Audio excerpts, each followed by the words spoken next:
quand vous entendez objectif spécifique, ça veut dire c'est cet objectif-là qui reste notre responsabilité.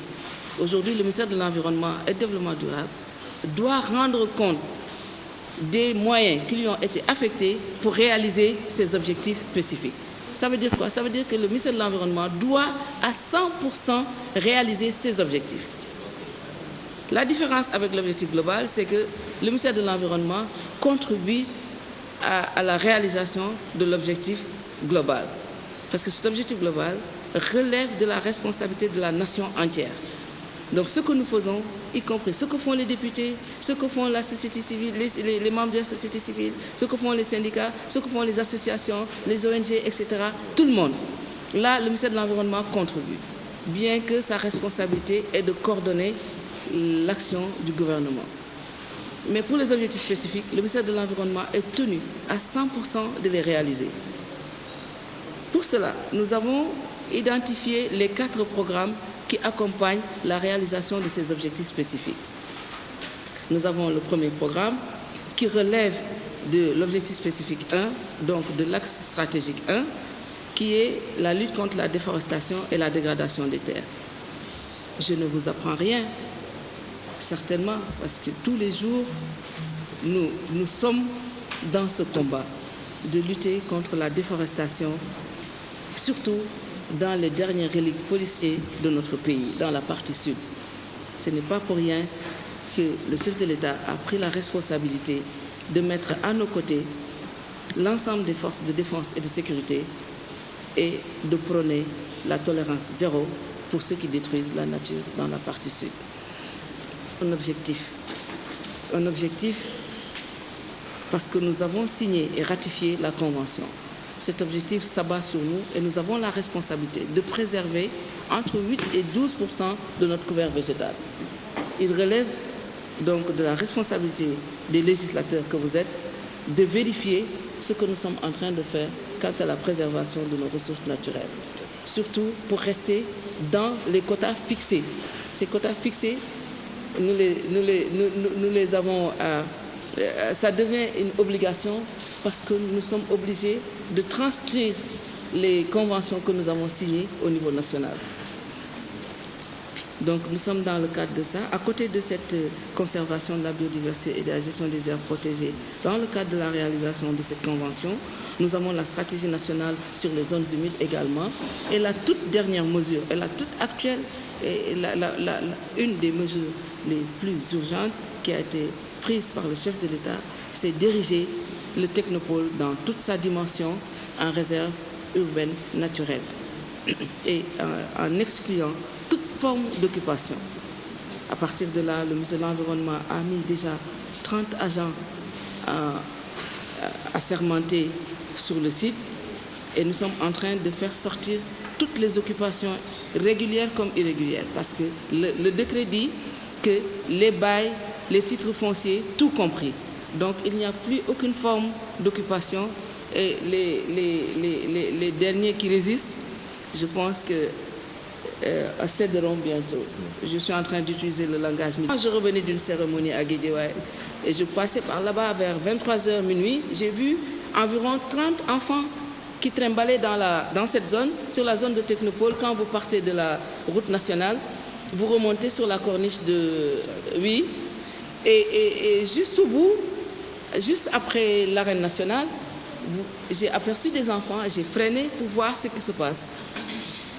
Quand j'ai vu les enfants mal habillés, pas de chaussures, j'ai compris que là, c'était des talibés. Soit il y a de l'exploitation, soit il y a du banditisme qui est en train de se faire. J'ai appelé le commandant qui gère la zone, je lui ai dit de m'envoyer les troupes et de venir me retrouver ici. Et à partir de là, ils ont fait les investigations nécessaires et on s'est retrouvé devant quelqu'un qui a vu que c'était un espace vide et pour lequel peut-être qu'il pouvait l'utiliser pour ses besoins. Et qu'on a fait déguerpir il n'y a même pas une semaine. Et c'est ce genre d'occupation qui prolifère au niveau de la zone de Technopole, en train donc de mettre en péril l'ensemble de la biodiversité animale et faunique dans cette zone, qui est après tout et avant tout une belle zone à regarder pour l'écotourisme. programme, de ces deux programmes métiers. Le troisième programme métier, c'est la lutte contre les pollutions, les nuisances et les effets néfastes des changements climatiques. Je sais que tout le monde est en train de vivre aujourd'hui les effets des changements climatiques et des pollutions. C'est inouï de voir des températures aussi élevées en janvier et en février dans cette partie de l'Afrique. Donc c'est suffisant. On n'a pas besoin d'être scientifique ou d'appartenir à l'Agence internationale sur le climat pour voir qu'il y a des changements. Que ça s'appelle climatique ou autre, il y a quand même des changements de température. C'est aussi inouï de voir cette enveloppe de poussière dans cette partie de l'Afrique de l'Ouest depuis plusieurs semaines maintenant, pour lequel on est presque sans moyens. Et tout ça, ce sont les formes de pollution et de nuisance. Ce qui se passe en Chine, c'est juste parce que le vent n'a pas de frontières. Et le virus a voyagé. Et comme il voyage en Chine, il peut arriver chez nous. Qui peut l'arrêter? On ne le voit pas. Un virus est défini comme le plus petit être qu'on ne peut pas voir à l'œil nu.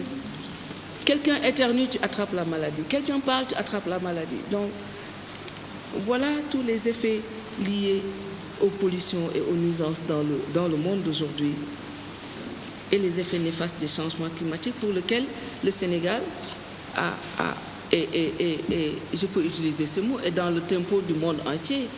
Le Sénégal réagit à ses engagements au niveau de la Convention sur les changements climatiques. Le Sénégal a élaboré sa contribution nationale déterminée. Vous avez suivi vous-même et vous êtes partie prenante de ça.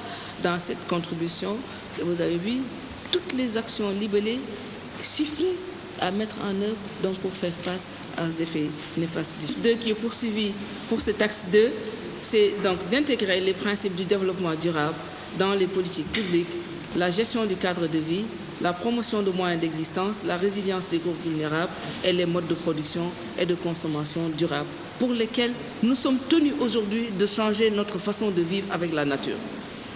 Que ça soit édicté par l'État ou pas, nous, populations, sommes obligés aujourd'hui de changer nos modes de consommation, d'habitat, pour assurer notre survie d'aujourd'hui et celle des générations futures. Donc, pour passer de ce cadre d'orientation stratégique de la politique, de mise en œuvre de la politique environnementale dans notre pays au projet GLOBE, le projet GLOBE qui, si je dois faire les liens, est intimement lié à la Convention des Nations Unies sur les changements climatiques. Donc, à travers le RED+, comme vous le savez, le RED+, c'est un mécanisme qui a été créé justement par cette convention pour demander aux pays tropicaux forestiers de ne pas dégrader les forêts. Mais économiquement, qu'est-ce qu'ils ont proposé aux États? Ils ont proposé à ces États d'acheter le carbone qui est libéré par les forêts et comme ça, ils utilisent ces ressources donc, pour les réinvestir dans des activités de préservation de l'environnement et de survie des communautés locales. Voilà ce que veut dire en résumé le RED.